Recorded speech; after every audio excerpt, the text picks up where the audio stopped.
Na verdade, a EBSER ela vai se inserir num contexto de investidas a nível mundial por sobre os serviços públicos. A proposta de passar o serviço de saúde, o direito da saúde, para um modelo de gestão baseado nos princípios empresariais, no princípio de uma gestão empresarial, não é novidade no Brasil, porque a lei que criou a EBSER é de 2011, a MP 520 é de 2010, e antes disso outras investidas já haviam acontecido. Se a gente pegar, por exemplo, os países da Europa, os países onde estouraram agora grandes e visíveis crises, como Grécia, como Portugal, anos antes, o Banco Mundial obrigou a fazer reformas que levaram justamente os hospitais universitários e outros serviços públicos a serem explorados na perspectiva do mercado, na perspectiva de uma lógica empresarial. Então, nesse contexto, o que a gente está vendo no Brasil é justamente a sequência dessas políticas de ajuste que desde os anos 90 são emanadas do Consenso de Washington, do Banco Mundial, das instituições multilaterais, que de múltiplas tem muito pouco, na verdade elas têm um lado muito específico, que é o do capital. E o Brasil, desde os anos 90, vem sofrendo essas investidas mais fortemente. O que a gente tinha de diferença entre os anos 90 e os anos 2000 é que a relação entre o governo, que era o aliado da burguesia internacional, e atuava aqui no Brasil, ele tinha uma relação diferente com os movimentos sociais, ou seja, quando Fernando Henrique tentava impor medidas como essas, ou no mesmo eixo dessas que estão acontecendo agora, a resistência era muito dura e efetivamente conseguia barrar alguns desses ataques. Hoje a gente vê uma situação diferente. O movimento social em geral, o movimento sindical em geral, tem relações muito apaziguadas com os governos Lula e Dilma nesse último período, e isso fez com que essas investidas ganhassem nova força. Foi uma frustração muito grande sobre alguns aspectos, foi uma decepção muito grande em alguns aspectos essa questão, mas não é esse o nosso tom, o tom dessa análise agora, mas justamente entender a EBSER como uma investida num processo mais amplo, que não começa agora e certamente não se esgotará agora. E aí esse é um dos nossos maiores ímpetos para seguir lutando contra a EBSER, é justamente isso. A gente tem brincado, né? Onde passa um boi, passa uma boiada.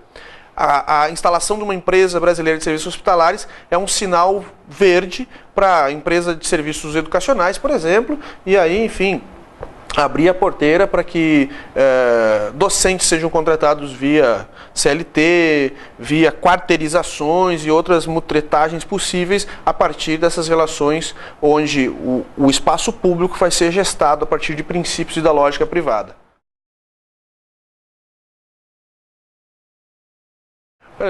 Nem a médio prazo, a curto e a curtíssimo prazo, o que nós temos? Uma situação de vulnerabilidade, de fragilidade, de insegurança muito grande, porque um hospital universitário como o USM, para ficar aqui no nosso caso, que tem um quadro bastante grande de servidores técnicos administrativos, esses servidores ou ficam à disposição, ficam em disponibilidade, e podem ficar indo para qualquer lugar, para qualquer outro espaço, ou da universidade, ou de outro órgão federal, ou seja, cria uma instabilidade, uma situação aí complicada para a vida pessoal e funcional, ou eles migram para um regime seletista, onde vão ter um período de transição que também, as experiências que se teve desse tipo de gestão, seja em banco, seja na rede estadual aqui, gerou muitas dúvidas e muitos problemas que até hoje, né, estão sendo discutidos na justiça, enfim. Além disso, o que se coloca na perspectiva pós-EBSER ou pós-adesão a uma empresa ou a iniciativas desse formato? Que não haverá mais concurso público efetivamente. Se hoje o TCU cobra desde 2006 que se faça concurso público para substituir a mão de obra terceirizada contratada via fundações dos hospitais, eram na época cerca de 26 a 27 mil, e o governo federal nunca fez, ou fez muito pouco, inclusive fez em 2007 nomeações a partir de uma greve nacional muito forte que teve, arrancou essas nomeações para dar um gás para os hospitais, né? Passando uma empresa nesses moldes, nesse formato, esquece isso, não tem mais isso. O que tem é um processo seletivo simplificado para entrar nas carreiras e nos cargos que são do interesse da empresa e não tem carreira, não tem perspectiva. Isso é importante que digam uma outra coisa, fazer um corte nessa questão. Porque a gente, enquanto parte de uma categoria, enquanto representação sindical, muitas vezes nos cobram porque a gente faz esse debate num viés muito corporativista. E não podia ser diferente, o sindicato tem esse viés também, de ser corporativo, de defender uma categoria específica, uma relação de trabalho, um vínculo específico. Mas é importante que se diga o seguinte, Se os técnicos administrativos de educação vão estar ameaçados de extinção, abrindo o processo via EBSER e as possibilidades colaterais que se agregam nisso aí, também é importante dizer que retirar o pessoal do quadro de carreira do RJU, Regime Jurídico Único, que atendem no hospital, também é uma temeridade para quem é usuário. Simplesmente porque o processo seletivo simplificado vai colocar pessoas para trabalhar nas vagas que hoje a empresa julga necessárias estarem lá. Esses contratos vão ter duração limitada, prorrogável por algum período, que no máximo vão se esticar até 5 anos. Ao final desses 5 anos, ou algum dos períodos anteriores, se a empresa decidir enxugar ou redimensionar sua força de trabalho, ela pode decidir que aquelas vagas e aquela tarefa não precisa mais atender, ou vai atender de outra forma. Ou seja, aquele posto de trabalho, aquela vaga que atendia a população, que atendia a comunidade usuária daquele direito à saúde no hospital, não vai estar mais lá. Então, é uma série de insegurança, tanto para quem trabalha nos hospitais universitários, quanto principalmente para a comunidade que acessa e é usuária do atendimento à saúde nos hospitais universitários. Bom, basicamente nos causa algumas temeridades muito fortes de que, primeira coisa, a EBSER vai trabalhar com duplas portas. O recurso vem do mesmo local, o recurso vem dos cofres públicos, vem do orçamento da União, mas ele vai ser administrado por uma empresa que tem metas, que tem que atingir metas, tem que fechar, enfim, algumas ações, vai ter metas a atingir. E isso abre basicamente a questão do seguinte, da viabilizar ou impulsionar a empresa a, primeiro, atender preferencialmente quem é usuário, quem é signatário de algum plano de saúde. Porque com esse plano de saúde vai poder ter ressarcimentos que com quem não tem. Por exemplo, se caio eu lá que não tenho nenhum plano de saúde, eu vou ser atendido, se for atendido, única e exclusivamente pelo SUS. Uma outra pessoa caindo lá que é de um outro plano de saúde, esse plano de saúde reembolsará a Empresa Brasileira de Serviços Hospitalares. Uma outra coisa que é importante que se diga é que hoje há um movimento muito grande no Brasil, e não é de hoje, mas que, por exemplo, fez com que o Conselho Nacional de Saúde, as Conferências Nacionais de Saúde, todas repudiassem esse modelo de gestão. Qual é o movimento que existe? O movimento pela humanização do SUS. Aí eu posso fazer a seguinte pergunta, e tenho feito onde posso fazer. Será que vai ser humanizado, um atendimento que vai se pautar pela lógica empresarial tendo que cumprir metas? Faço uma pergunta muito simples, de um exemplo muito próximo a mim, no contexto de vida atual. A discussão por exemplo, para a realização de um parto. Hoje se discute muito essa questão no sistema, quantos partos são feitos por cesarianas, mais de 50% na rede pública e chega a 80% na rede privada são cesáreas. A maioria delas desnecessárias ao extremo. Mas existe uma indústria, né, uma cultura da cesariana. E existe um movimento dentro do SUS pela humanização dos partos. Um parto humanizado leva horas, talvez até um dia, para acontecer, porque respeita a natureza da mulher, a natureza da criança e todo esse processo. Exige um atendimento especializado e humanizado por uma equipe, né, que faça isso.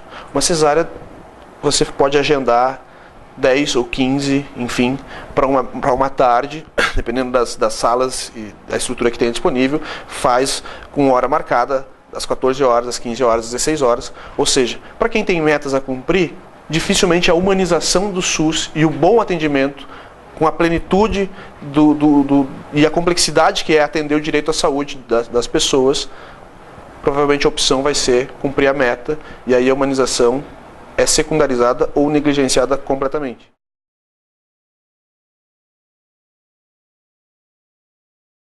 Olha, isso é bastante estranho, e vamos tentar separar isso em alguns desses papéis que circulam e que são apresentados para a comunidade como um todo. Primeiro, o contrato da EBSER não se sobrepõe à lei que cria a EBSER. Segunda coisa, se pegar algumas minutas, ontem a gente estava numa reunião com representantes da comunidade aqui de Camobi, com conselheiros do Conselho Municipal de Saúde, onde eles estavam avaliando alguns textos do contrato da EBSER aqui com a nossa universidade. A eles foi entregue uma versão bem anterior, onde algumas coisas que caíram fora estavam lá. Uma das coisas que tentaram colocar no contrato, mas a EBSER logicamente não aceitou, foi a manutenção do CONAD, que é um conselho de administração que caracteriza minimamente algum formato de controle social. a IBSER não tem nenhuma forma de controle social. É importante que se diga isso. Isso também, embora os defensores apresentem aqui, olha, nosso contrato diz que nós vamos seguir as normas do Sistema Municipal de Saúde, Sistema Regional de Saúde, enfim, não há garantias disso. Tanto que a direção do USM, no formato que é hoje, ela é eleita de 4 em 4 anos.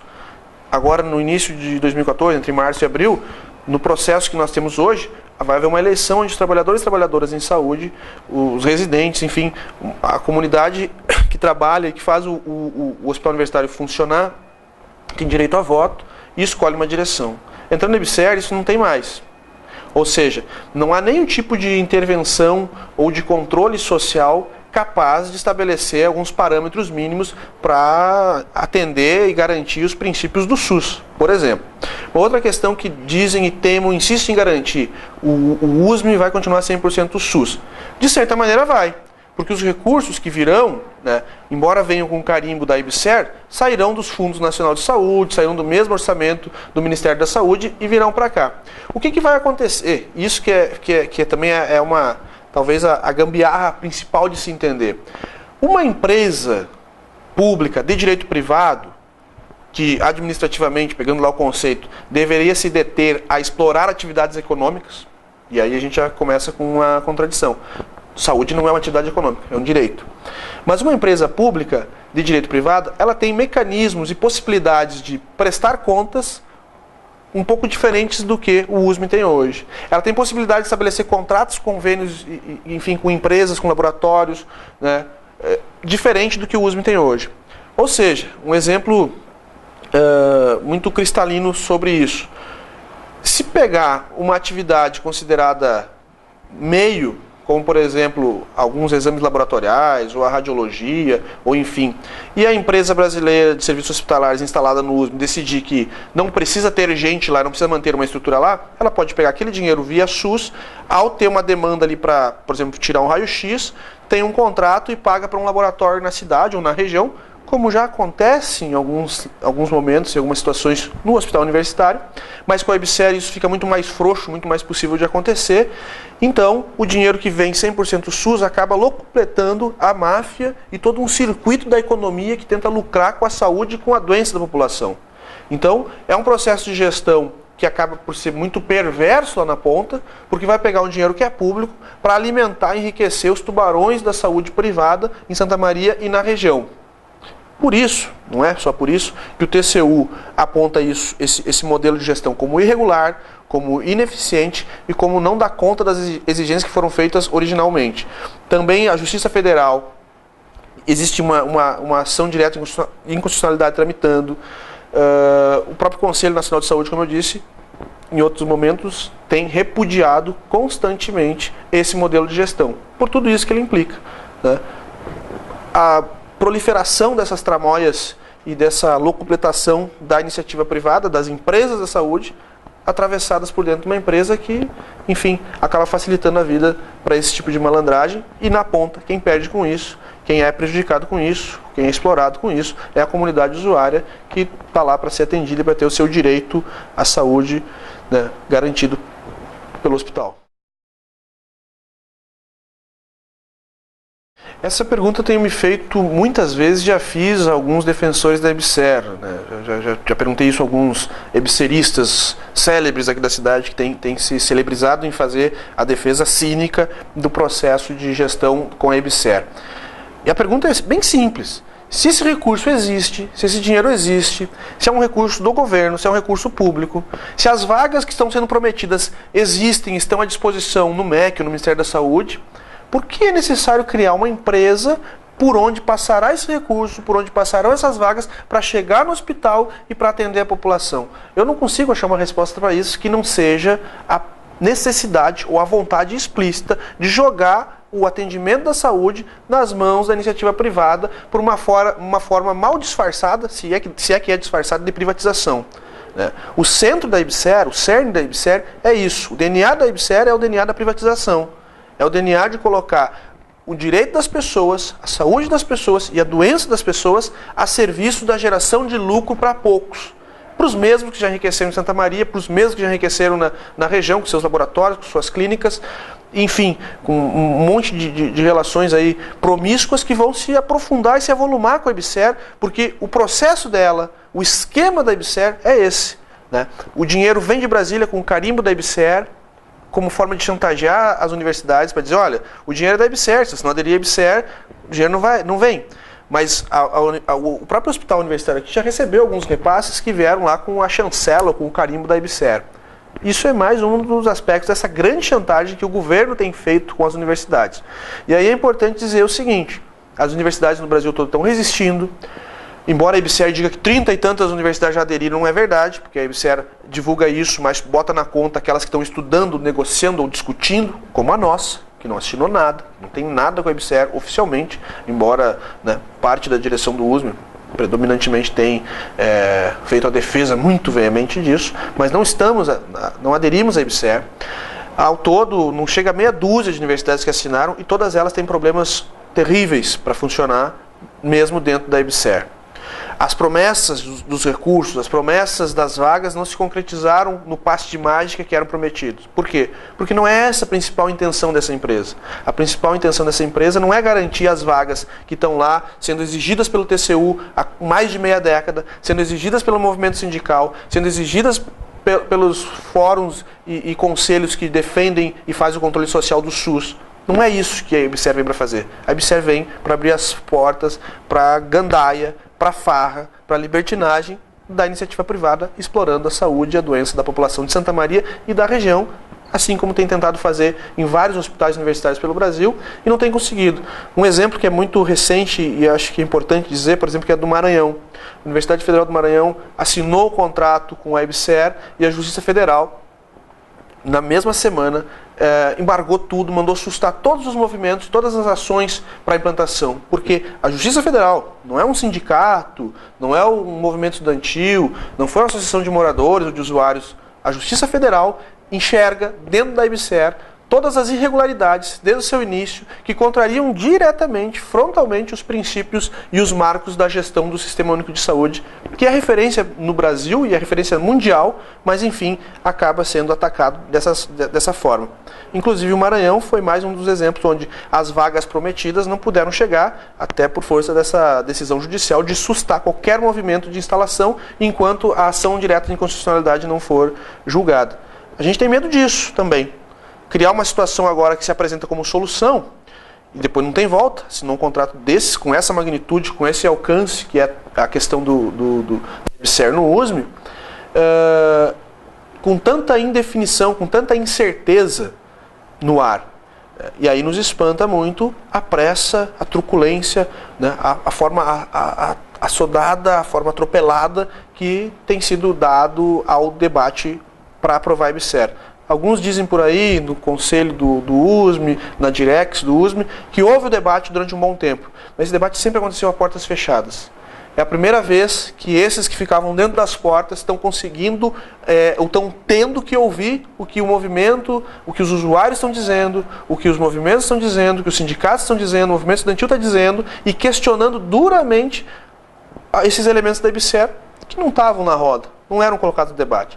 Então o debate começou para valer mesmo aqui em Santa Maria há menos de 2 meses, que foi quando a gente teve a coragem e a decisão acertada de trancar um conselho universitário para dizer, olha, a coisa não é assim, não é tão simples, tinha muito conselheiro, muita conselheira que estava indo cheio de dúvidas ou com desconhecimento sobre a situação, e agora o debate está colocado aqui na comunidade, na região, e a gente quer avançar nessa discussão porque não tem por que correr. A lei que criou a EBSER não estabelece prazo para fazer isso.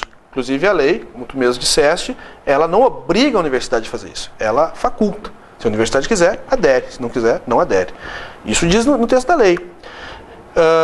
A própria Procuradoria Federal já disse que não vai ser responsável por fechar nenhum leito. Não vai mandar demitir ninguém. Mesmo que os prazos dos TACs que foram já feitos já tenham expirado todos, eles só querem, a Justiça Federal, a Procuradoria Federal, quer um cronograma para dar conta dessas questões que estão colocadas há bom tempo já. Não são novidades. São coisas que já estão, por exemplo, a carência, a necessidade de fazer concurso público, o TCU aponta no mínimo desde 2006. Enfim, todas as questões que estão colocadas aí nos apontam para, no mínimo, não precisar ter pressa para aprovar isso. Quem está querendo aprovar apressadamente, certamente tem interesses que não são única e exclusivamente os interesses pelo funcionamento pleno do hospital e pelo atendimento pleno e com qualidade da população.